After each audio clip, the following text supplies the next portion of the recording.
What do you do with your old PCs? Do you throw them out? Do you recycle them? Do you donate them to a good cause? Do you part them out on the Facebook Marketplace? Whatever you do with your PCs, today I'm going to be taking my 2005 build, reminiscing about the days of old, and then converting it into something that I can hang on my wall to remember forever.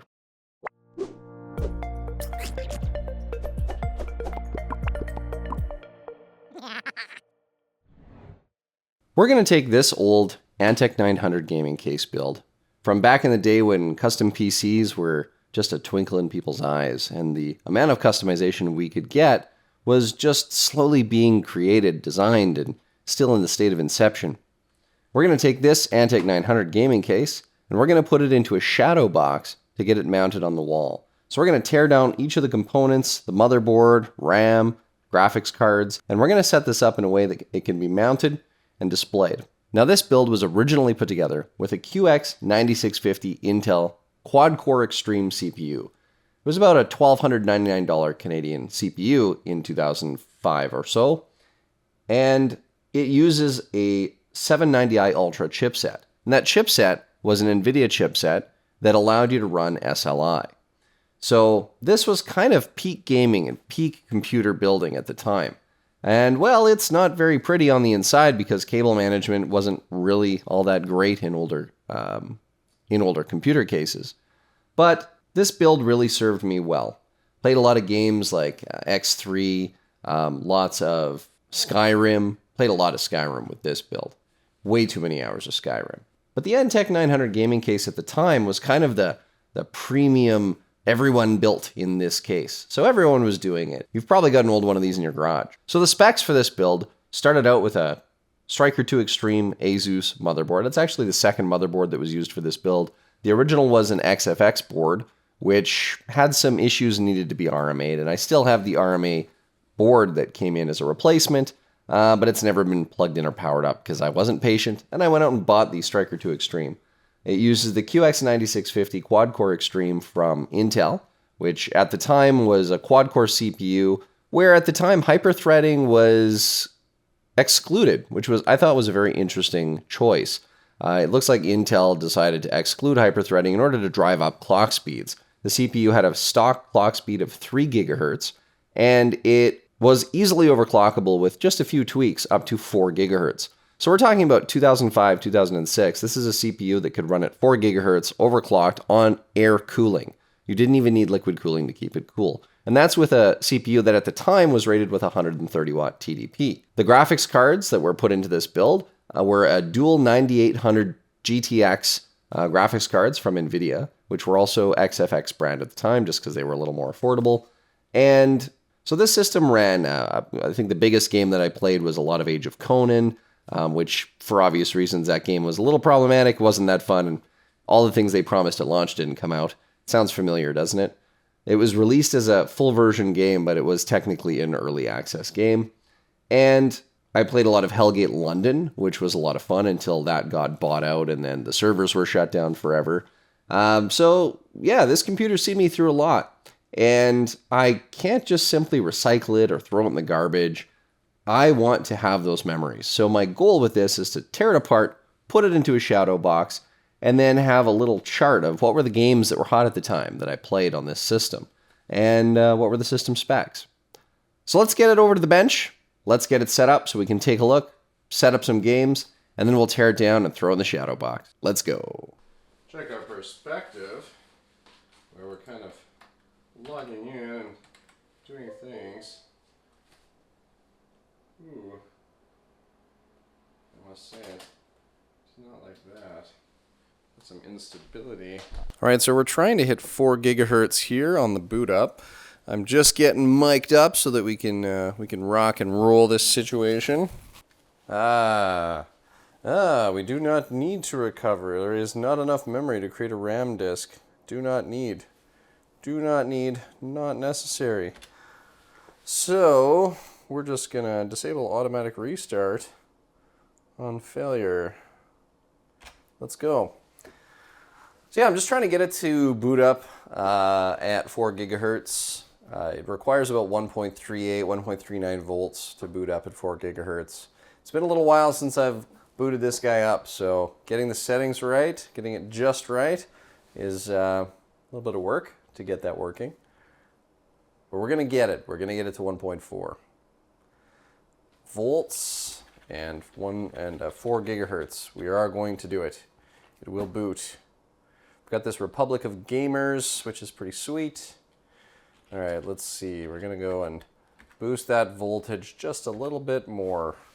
1.4, here we go, baby. Let's do it. Now, the risk with such an old computer, an old power supply, an old CPU is that overclocking might be too much for it. But I want to take it for one last hurrah before we call it a day.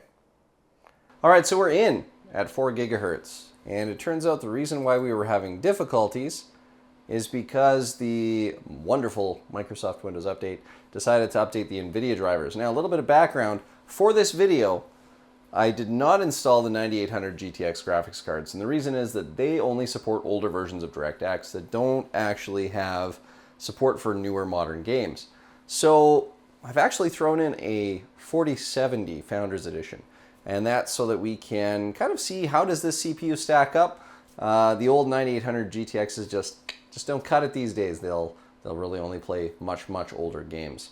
I actually had upgraded from the 9800 GTX SLI to a 570 GTX several years later, just because the power of that graphics card was much higher than even running in SLI with the 9800s. And as we know, SLI is now dead. So we are actually running this at 4 gigahertz. We are fully booted. We do have Intel Speed Step technology enabled, which means that the CPU can downclock itself when it's not required. So it's not running full speed 4 gigahertz all the time, and it's not running at full voltage.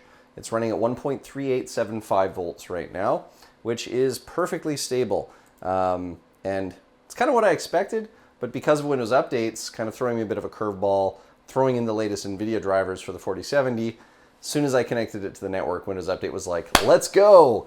And they actually removed a particular check that the drivers do that the older CPUs now no longer support. There's a feature bit that they require in the CPUs in order to have it boot up and function with the latest graphics cards and the latest drivers.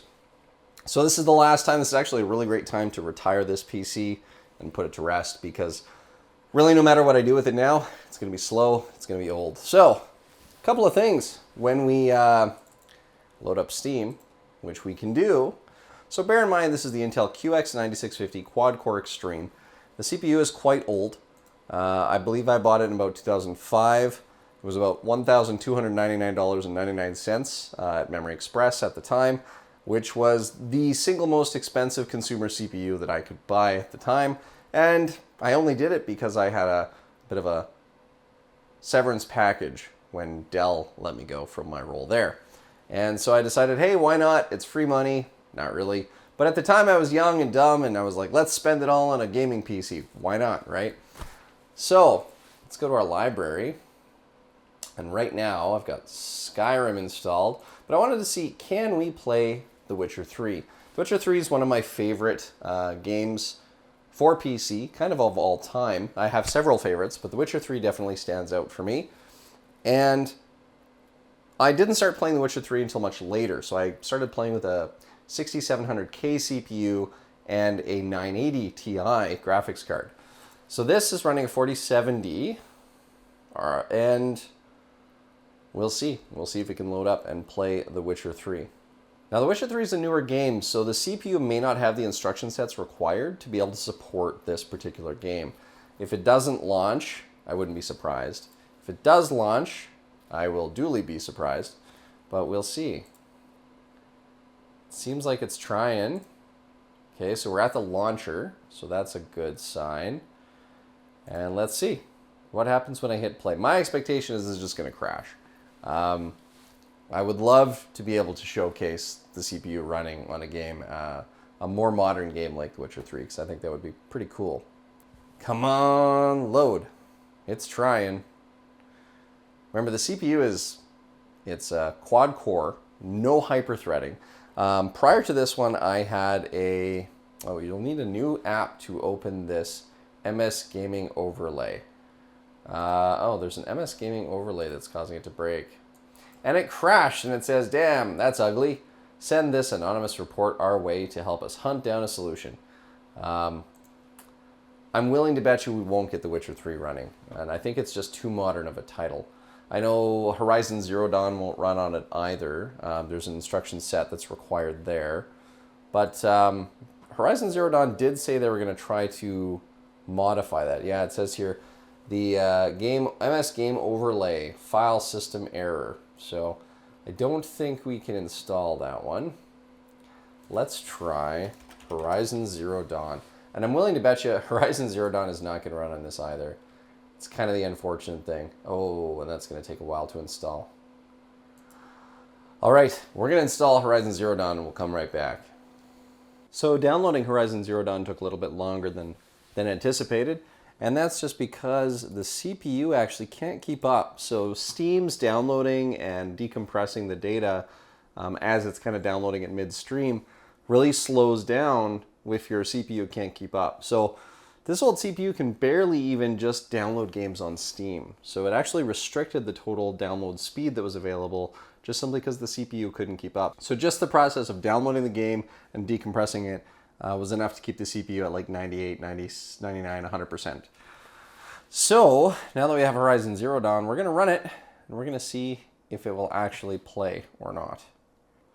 Now, they did say that they were going to tweak Horizon Zero Dawn so that it could run on older CPUs that did not have all the supported instruction sets, but this one might just be a little too old. So since Horizon Zero Dawn isn't working, we'll go ahead and load up Skyrim just for, nostalgia purposes. This CPU did spend a lot of time playing games like Oblivion, Skyrim, and those kinds of things. The MS Gaming Overlay keeps asking me to look for an app. Really need that to go away. Again, this operating system's been seen a couple different hardware configurations, so there could be some weird little glitches with it. But it's still a lot easier than reinstalling. Windows. So here we go. So we've got Skyrim is running. One thing you'll notice is that there's a fair bit of input lag. And I noticed this when I first built the computer, actually, when I was running Age of Conan with the Sound Blaster card installed, as well as 2 graphics cards in SLI. I noticed there was a fair bit of input lag. And that's one of the things that with this build, with the 570 GTX, there wasn't as much input lag. But now with the 4070, there is quite a lot of input lag. And one of the main things that is probably contributing to that is that the graphics card supports PCIe 4 and the slot is only PCIe 2. So the card is allowing itself to run, but at PCIe 2. So there may be some things that are not supported. There's also certain instruction sets on the CPU that aren't supported. So, gaming may not be that great. As you can see though, it runs perfectly fine. And we can zoom out, we can watch, the frame rates are good. Really no issues here playing a game on a 15-year-old PC. The input lag is a little bit annoying. But other than that, it looks great. It looks stunning.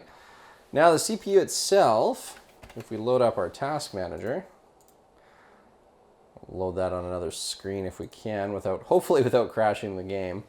Bearing in mind that everything that we're doing right now is kind of, janky at best. So let's see, there is my task manager. And with Skyrim running, just has to reload again, get itself back into process. Now the system only has 8 gigs of RAM, so it's not exactly the top tier gaming computer that we have nowadays. Come on. Come on, come on, come on. Oh, I got on-screen unlock, that's cool.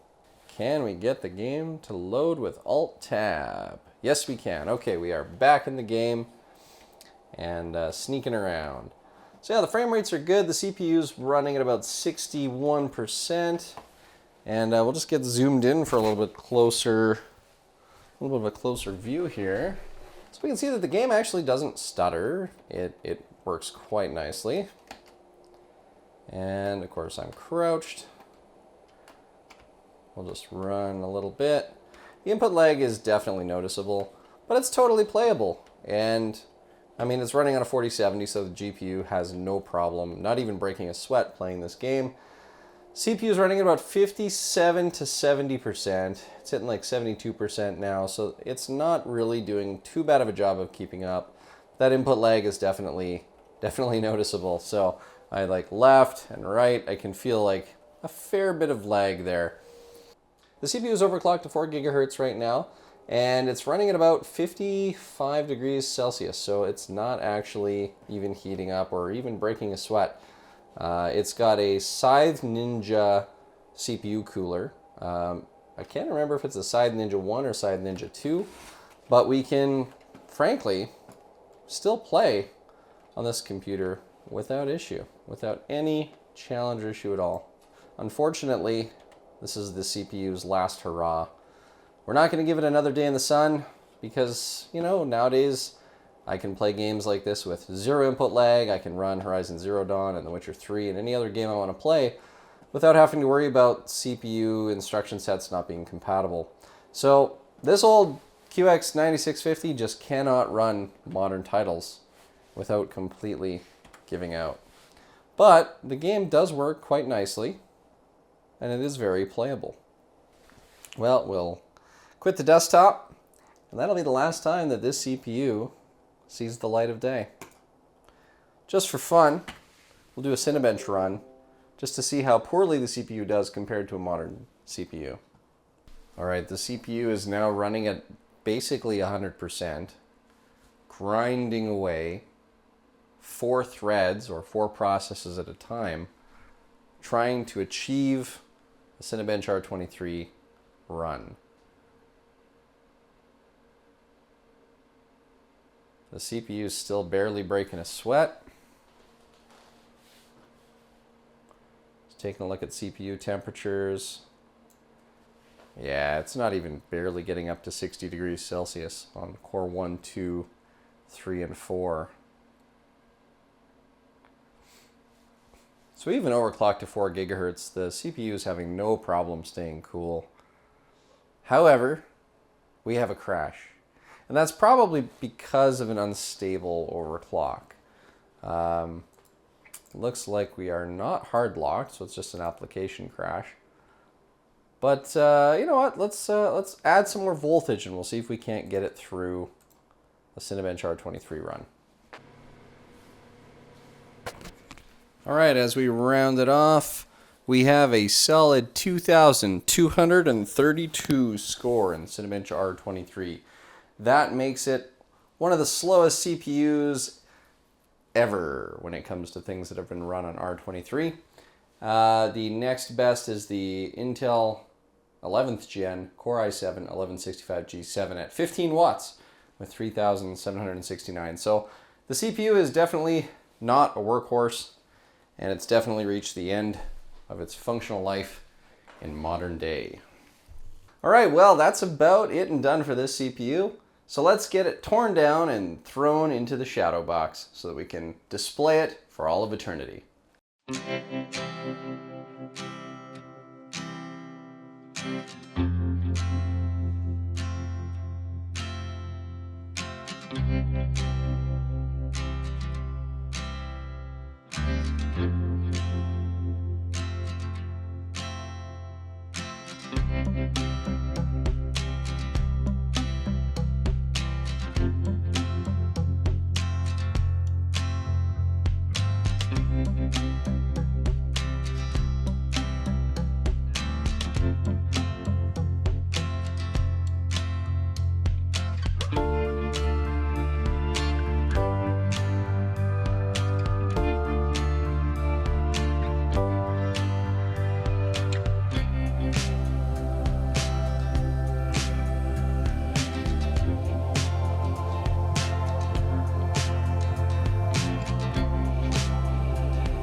Well, that's it. I've got my old build put away in the shadow box, and now I can find a spot on the wall to hang it up I want to do a little write-up for the top right-hand side here, just to show what parts were in it, what games I played, and when it was built, just for posterity's sake.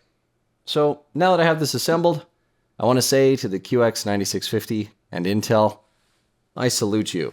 Thank you for your service. And no matter what you do with your old PCs, I hope you too remember the nostalgia of all the time that it gave you for the small investment that you gave it by putting it together. Thanks for watching. Have a wonderful day, and we'll catch you in the next video. I've got a gaming podcast on Audible, Spotify, and wherever you get your podcasts. It's called Basement Faults and Catapults. We take a random genre of game every episode, and each of us get to play a good game and a bad game. We alternate episode to episode. We pick a genre, and then we each pick a game and choose what the other is going to play. We then talk about the genre, play the games for a little while, and come back to talk about what we liked or didn't like about those games. We play everything from old retro games from the 80s to games that are modern today. Once again, thanks for joining me, and we'll see you in the next one.